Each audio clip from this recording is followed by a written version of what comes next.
मैं महावीर मलिक, रिटायर कर्मचारी कांग्रेस सेल का प्रदेश चेयरमैन। और हम जो आज हमारी आप पेंशनर समाज के साथियों की ये जो मीटिंग थी, स्टेट कमेटी की मीटिंग, इनमें हम समर्थन करने के लिए आए अपनी सेल की तरफ से।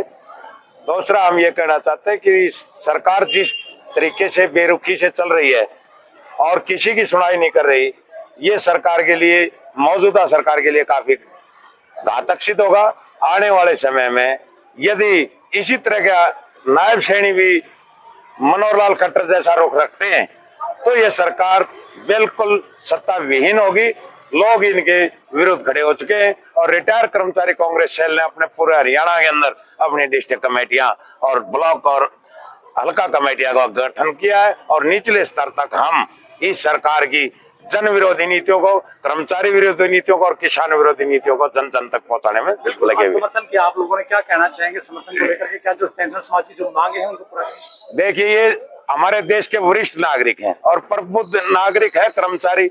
ये सीनियर सिटीजन की कैटेगरी में भी आता है, ये रिटायर में भी आता है और बुजुर्ग भी है। इनका सम्मान करना बहुत ही जरूरी है। गत सरकार ने, चाहे वो पेंशन वृद्धि थी, चाहे सुविधाएं देने की बात थी, पिछली हुड्डा साहब सरकार ने बहुत सुविधाएं पेंशनरों को दी थी, कर्मचारियों को दी थी, आम जनमानस को दी थी और आम आदमी को भी पेंशन 300 रुपए से 1000 रुपए प्रति महीना पेंशन की थी हुड्डा सरकार ने आते ही। अब फिर इनको बुजुर्गों को 6000 रुपए महीना पेंशन जो आम नागरिक है उसको देने की बात की है।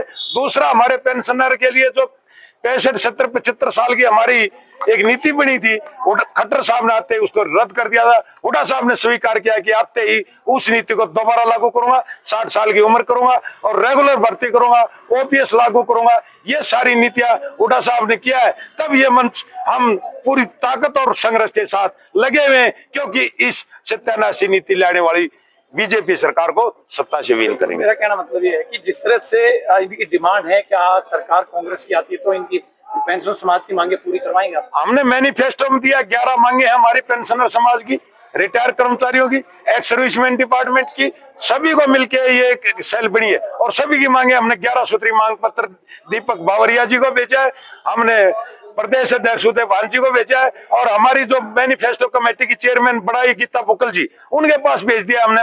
उसमें से पूरे हरियाणा के मैनिफेस्टो में जो मुख्य मांगे हैं उन 11 में से वो स्वीकार हो चुकी है और वो जल्दी मैनिफेस्टो लोगों के सामने आएगा इस चुनाव में। उस मैनिफेस्टो में देख रहा, पहली कलम से हम ये मांग मंजूर कराएंगे। जो भी मैनिफेस्टो में होगी वो आश्वासन दिया प्रदेश अध्यक्ष ने।